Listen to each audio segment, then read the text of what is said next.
Comprehensive Guide to Risk Management, How to Never Lose. When people start to learn about trading, risk and trade management is the last thing they care about. It might also be the reason why over 90% of traders lose money. Also, online resources about risk management can oftentimes be pretty vague. Don't risk more than X% per trade. Although this can be good advice, everyone is trading different at different frequencies, markets, time frames, etc. This is why there is rarely a universal answer to proper risk management, and this topic needs to be explored a little further. Besides risk management, I will also talk about managing your trades and trade preparation. Comprehensive Guide to Risk Management. Why manage risk? When you are newer to trading, you start learning all different strategies, and it is very easy to feel like you have solved the market. The financial markets are a place where you will have to compete against the most intelligent traders and algorithms, so the likelihood that one strategy you have learned from YouTube will significantly outperform the market is very small. You can never tell that the market reached a certain level because the X indicator did this or moved to this resistance because it hit that support earlier. Especially those focusing on swing trading are more often than not writing moves based on fundamentals instead of crossover of two moving averages, which they use as reasoning for the move. Did Bitcoin rally from $10,000 to $60,000 because of the moving average crossover or crossover on MACD? Of course not. But being able to spot these patterns can give you an edge in the market. Your edge can be anything. You can use simple or more sophisticated indicators, pure price action, analyzing option chains, trading based on macroeconomic releases, and so on. The point is, your edge gives you a positive expected value EV+.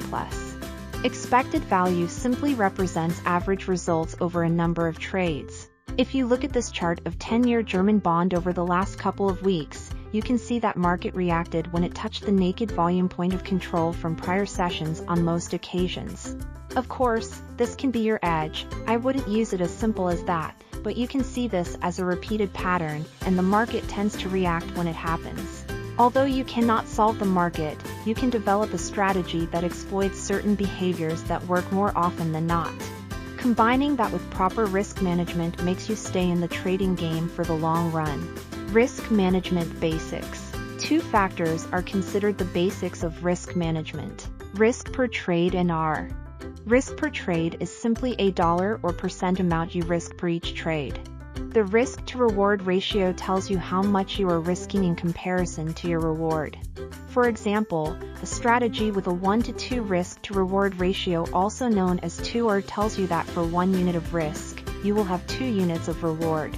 In a practical example, entering a long on Bitcoin at $42,250 with a stop loss at $40,250 and take profit at $46,250 would result in trade with risk to reward of 1:2, as your stop loss is $2,000 from entry price and your take profit is $4,000 from entry price. Most conventional wisdom says you should not risk more than 2 to 5% of your whole account balance per trade.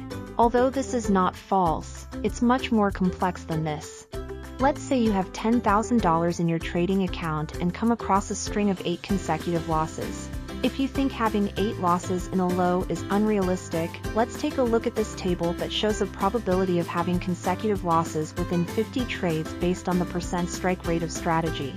As you can see, a strategy with a 50% win rate has an approximately 50% chance of having 8 consecutive losses in a row. Although having 8 consecutive losses in a row seems like a lot and can bring some psychological burden, it does not mean that strategy is not profitable.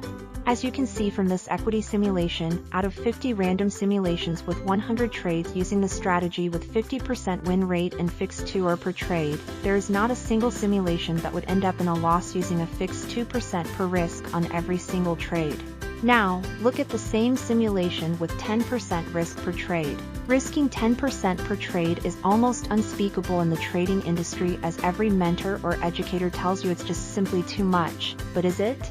As you can see, some of their equity curves reach astronomical numbers, but also, there are 11 max consecutive losses. Hitting these at the start of your run would mean blowing up your account. As you can see, risking 10% of your account from the start would get you to a 52% drawdown at 8 consecutive losses. That is something many people would not be able to stomach. but for certain traders risking 10% per trade is still a viable option. Also, summarize the basics of risk management. Here is a useful infographic for reference. A different approach for different trading styles. We are all trade different based on our strategies, beliefs, and time capabilities. Some people take 50 trades a day scalping ticks at DOM, but some don't take 50 trades in a whole year. I average around 1 to 3 trades each day in what I consider to be intraday swing trading. Does it make sense for me to risk 10% per trade? Not really, as hitting my daily loss limit, which I set to be at 3 losses in a row, is not unlikely to happen at least once in a week or two. Leaving your desk with an account being down 30% is not great compared to being down 3-6%. Of course, that's not great as well, but much easier to stomach. This is why it is important to know your strategy and how many trades you are about to take on average each day/week/month, and so on. If you are a swing trader, take 1 to 3 trades a week. Risking 2 to 3% per trade is completely fine. If you take only 1 to 3 trades each month, you can risk 5 to 10% without a problem. Because of this, it can be tricky following conventional wisdom you read about online of never risking more than 2% per trade and so on. You need to know your expectations from the market, how active you will be, and how much you are willing to risk compared to how frequent you will be trading. For example, you have $100,000 on your trading account, but you only take 3 trades each month on average. Does it make sense to strictly sticking to 1% risk per trade, or should you rather look into your performance and adjust risk to maybe 3 to 5% based on your data equity simulations? I think the latter is a better choice. Opposite to this would be someone who is day trading and is in and out from trades quick. Day traders and scalpers need to consider additional costs such as commissions and a much higher likelihood of slippage. Because of that, there is no reason to go crazy with your risk, as anything between 0.5 to 2% per trade is more than enough. Using a stop loss. Stop loss is trader's best friend. You should always use a stop loss. This is something you will hear often, but it is also not completely true. Stop loss will take you out from the trade at one predetermined price. Once that price level hits, your trade is realized at a loss. This can often lead to situations looking like this. But what is the way from this?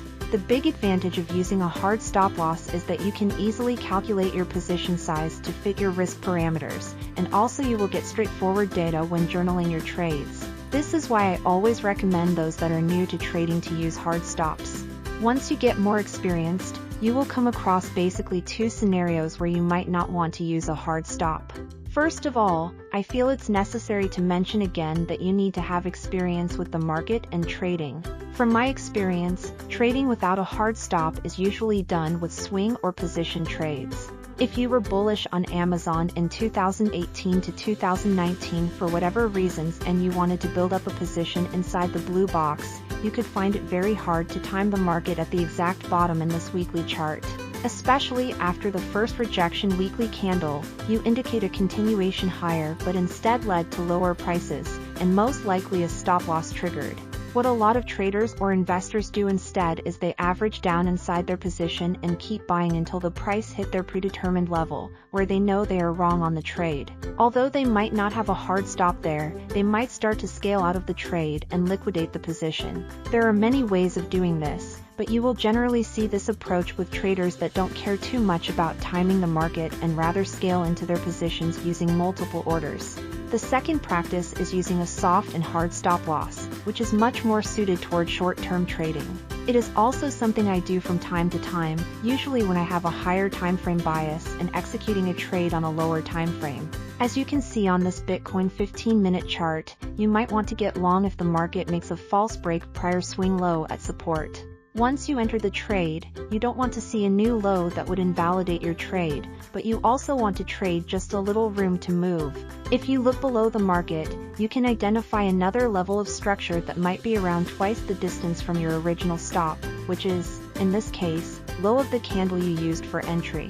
If you put your stop loss at the hard stop level, the risk to reward for this trade will be 3 if the market reaches a new high. If you put your stop loss at the soft stop level, the risk to reward will be over 5.5. Suppose you have enough experience and know from journaling your trades that the market shouldn't go to your stop loss, but in 20% cases, it can wick once more before moving higher. In that case, you can go to lower time frames where you might set a rule for manually exiting at your soft stop level. For example, if a 3-minute candle closes below to low, as you can see, the market went to the low again but could not close below and eventually rallied higher. If you put your hard stop at the low, it would result in a painful stop before seeing the market go to your desired take profit level. So this is the case when you might want to experiment with using a soft stop and hard stop. Of course, if the market just smashes lower and hit your hard stop, you would lose more money. This is why there should be a set amount of rules. First of all, this is only for those with some experience and those who know their setups through observing or journaling and knowing the markets they trade. When I use this approach, I follow the simple rule that a hard stop cannot be more than double of distance from the soft stop. In other words, if I usually risk 1% per trade and the market would smash quickly to my hard stop, I cannot lose more than 2% on the trade. Once again, I don't do this with every trade, only those when I might have either higher timeframe bias of bigger move or I am entering in times of lower liquidity so that some shakeout moves can be expected. In this section, I just wanted to show you a different angle of the you always must use hard stop loss point of view often presented online. As I said, those new to trading should instantly forget about it and only revisit these concepts when they have enough experience or data to back their decision. In the next video, I will tell you more about risk management, so stay tuned.